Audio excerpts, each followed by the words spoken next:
So, you want to know how to play Orisa? Well, you came to the right place, as this is the Arisa Advanced Guide.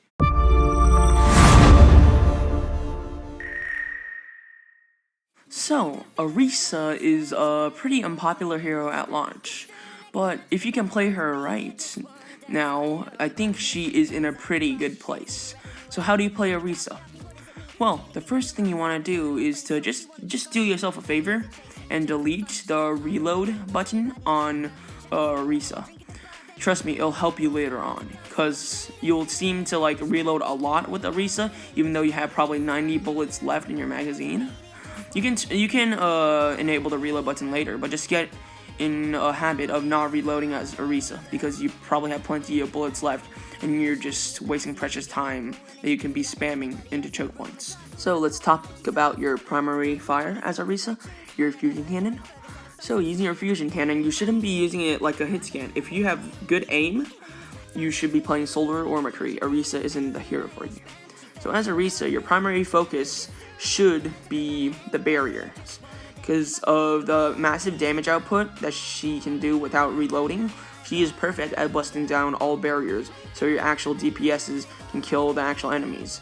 She is very good against Winstons, as Winstons have a big hit point and their bubbles can easily get destroyed by Arisa. If there is no barriers in sight, make sure to spam down a choke point, because you will hold that choke point down, and anyone that tries to get past will take quite a bit of damage as they're trying to get past.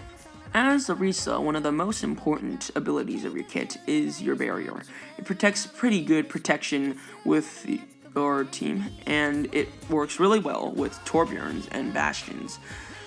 So the barrier, you will always want to be staying behind the barrier as Arisa, because when you're not staying behind the barrier, you're very easily killed, because you're a slow shooting tank with a massive hitbox.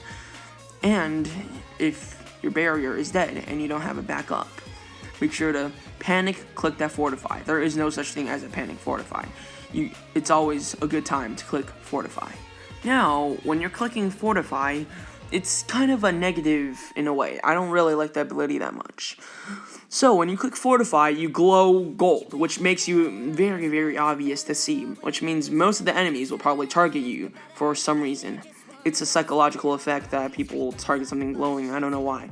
But yeah, if you're fortified, a lot of targets will target you, which is great. And your team won't take damage, but you will possibly sometimes take more damage in Fortify than if you're not in Fortify, because people can tell where you are. But if you just want to survive and get out, Fortify is the key. If you want to survive and engage, Fortify may not be the best ability to use. So, another one of Arisa's very, very interesting abilities is her mini-grab, aka Halt. So her Halt is actually really, really good. If someone tries to escape, you can halt by pulling them over. If someone's hiding behind a barrier and it's really weak, you can halt above the barrier and pull them up so your team can finish them off. Halt is a really good ability. It can also pull people off edges and combo with stuff like, for example, Reaper's Death Blossom, or Tracer's Pulse Bomb, Diva's Nuke, you name them. Junkrat's Riptire, anything that does a splash group damage, you can pull them towards each other with your mini grab Halt, and it will be really useful. Plus, it's on a way shorter cooldown than the actual Graviton. So in my opinion, it is a really incredible ability that takes a lot of mastery.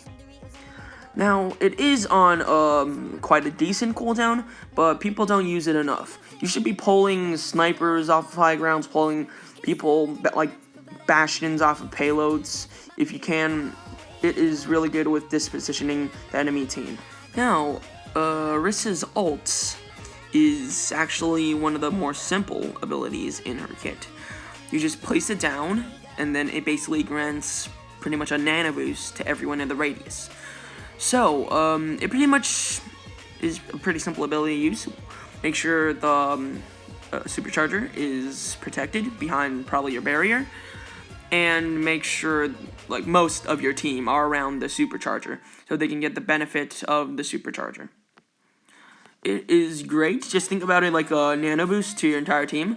Make sure maybe one of your teammates has an ult, like a soldier, attack visor, or a Reaper Death Blossom, something like that. So it's more valuable. Your ult is more valuable if you have another ult to combo with your already pretty overpowered supercharger.